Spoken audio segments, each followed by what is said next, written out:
Hello दोस्तों, कैसे आप लोग सब? होपफुली आप लोग सब ठीक होंगे, खैरियत से होंगे, फिट एंड फाइन होंगे। तो आ जाइए to one more episode of inside view with Sameer.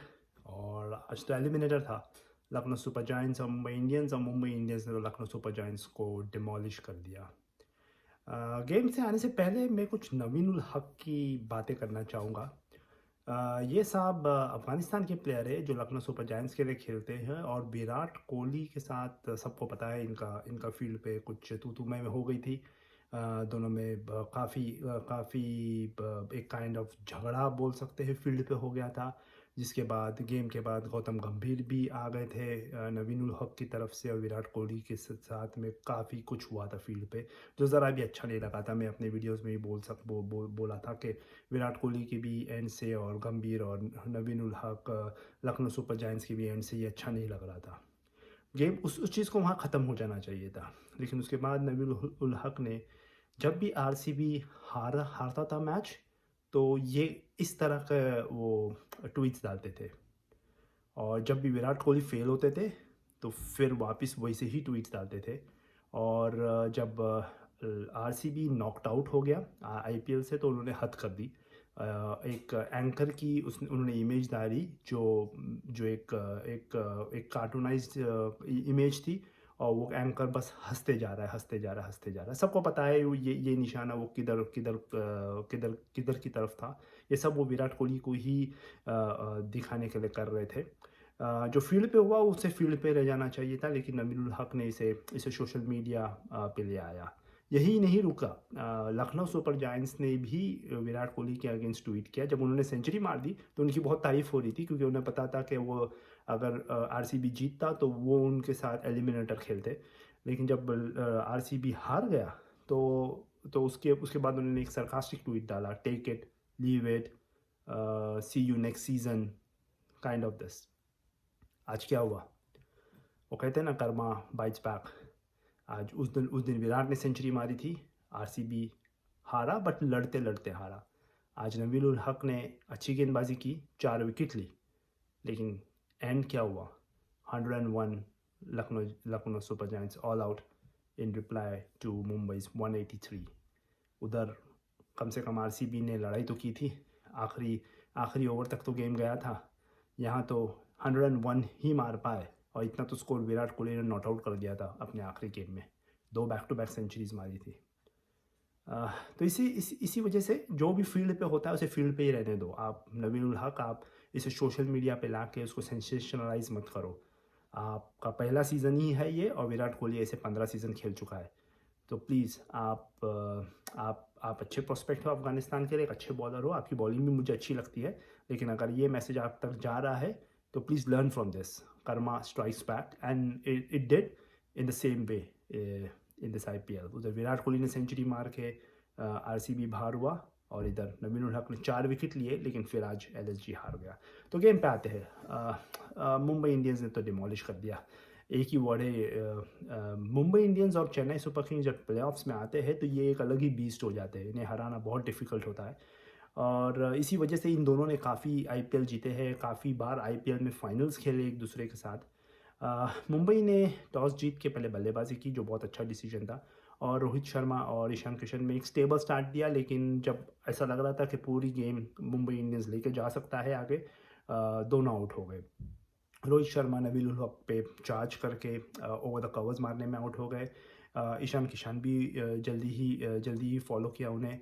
और उसके बाद आई थिंक कैमरन ग्रीन और सूर्य कुमार यादव ने गेम को चलाए रखा। उन्होंने उन्होंने ऐसा नहीं किया कि अभी उन्हें स्टेबल करना है, इनिंग्स को एंकर करना है। नहीं, दोनों ने अपने शॉट्स खेले, और उसी बदौलत एक टाइम पे स्कोर हो गया था 10 ओवर में 100 रन।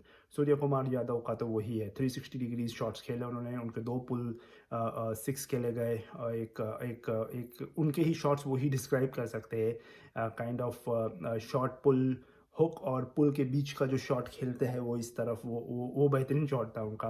कैमरन ग्रीन, ओफ, ये यंगस्टर ऑस्ट्रेलिया के लिए बड़ा नाम करने वाला है। बेहतरीन यंगस्टर है, बेहतरीन उसका स्ट्रोक प्ले है, बॉलिंग भी अच्छी करता है, और आज भी वो बहुत अच्छी इनिंग्स को आगे ले जा रहा था। ऐसा लग रहा था 200 बन जाएंगे और इस विकेट पे 200 तो बहुत बड़ी बात थी। लेकिन नवीन उल हक, जैसा मैंने उनकी उनकी बहुत बातें ऑलरेडी कर दी है, लेकिन अब उनकी अच्छी बातें कहूँगा। उन्होंने उन्होंने ही लखनऊ सुपर जायंट्स को गेम में लाए। सूर्य कुमार को एक स्लो वन पे आउट किया और कैमरन ग्रीन को क्लीन बोल्ड कर दिया एक ही ओवर में। 105 पे 4 था और गेम ऑन द लाइन थी वहाँ। उधर उसके बाद तिलक वर्मा और टिम डेविड, यहीं मुंबई की जो डेप्थ है वो काम कर गई। उन्होंने एक अच्छी पार्टनरशिप की। मुंबई को 140 150 तक लेके गए। उसके बाद वडेरा आए, उन्होंने अच्छा फिनिश किया। आखिरी ओवर में यश को उन्होंने 15 रन मारे, जो डिफरेंस कर गया। एक स्कोर जो ऐसा लग रहा था 160 165 तक जाएगा, वो सडनली 182 हो गया। विकेट अच्छा था, विकेट कल के जैसा स्लगिश नहीं था। ये भी सेम ग्राउंड पे मैच हो रहा था, चिदम्बरम स्टेडियम में, चेन्नई में। विकेट अच्छा था। 182 भले अच्छा स्कोर था बट चेजेबल था, क्योंकि बॉल यहाँ बैट पे अच्छे तरीके से आ रहा था। लखनऊ सुपर जायंट्स अगेन अजीब सिलेक्शन। क्विंटन डिकॉक उनका सबसे अनुभवी खिलाड़ी, और आज एलिमिनेटर वो नहीं खेल रहा था, मेरी तो समझ के बाहर था वो। काइल मेयर्स को खिलाया उन्होंने। काइल मेयर्स ने अच्छी इनिंग्स खेली है, लेकिन वो वेस्ट इंडीज़ बैट्समैन है जो फ्लैट विकेट्स के किंग है। जहाँ बॉल रुक के आता है, जहाँ थोड़ा आपको संभल के खेलना है, चेन्नई में वहाँ क्विंटन डीकॉक परफेक्ट थे। बट काइल मेयर्स आए और ज़्यादा कुछ कर नहीं पाए। मेदवाल ने उन्हें आउट किया। उसके बाद एक अच्छी पार्टनरशिप हुई कृणाल पांड्या की स्टॉइनिस की बीच में, और एक टाइम ऐसा था कि 65 पे 2 थी लखनऊ। 7 ओवर हुए थे और ऐसा लगा था कि लखनऊ ने इस गेम पे ग्रिप बनाना शुरू कर दिया है। वहीं कृणाल पांड्या की मिस्टेक हुई, उन्होंने पीयूष चावला पे रिस्क लिया और लॉन्ग ऑन पे आउट हो गए। यही चांस वो दूसरे बॉलर पे ले सकते थे, जैसे कि ऋतिक रोशन डाल रहे थे एक टाइम। ऋतिक शौकीन होना चाहिए, मैं रोशन बोल रहा हूँ। ऋतिक शौकीन पे ले सकते थे, या कोई दूसरा कोई बॉलर होता उस पे ले लेते तो समझ में आती बात। पीयूष चावला उनके मेन स्पिनर है और वो विकेट टेकर है ये सीज़न में। उन्होंने उन्हीं पे ही चार्ज किया और वो आउट हो गए। और उसके बाद पैनिक हो गया। 2 रन आउट हुए। स्टॉइनिस का रन आउट तो स्कूल बॉय स्टफ था। 2 रन थे, ईजी 2 रन थे, लेकिन दोनों बैट्समैन एक दूसरे से टकरा गए, दीपक हुडा और स्टॉइनिस रन आउट हो गए। उसके बाद एक और रन आउट हुआ। उसके बाद आयुष बदूनी ने बहुत गंदा शॉट खेल के आउट हुआ। थोड़े डॉट बॉल्स, पैनिक हुए, अक्रॉस द हीव मारने की कोशिश की मेदवाल को और क्लीन बोल्ड हो गए। निकोलस पूरन का विकेट उसके बाद जो मेदवाल ने बॉल डाला वो बॉल ऑफ द डे था। बॉल पिच हुआ और स्लाइटली आउट स्विंग हुआ। निकोलस पूरन ने उसे फॉलो किया, एज दे बैठे ईशान किशन को पहले ही बॉल पे। इनफैक्ट मेदवाल तो हैट्रिक पे थे।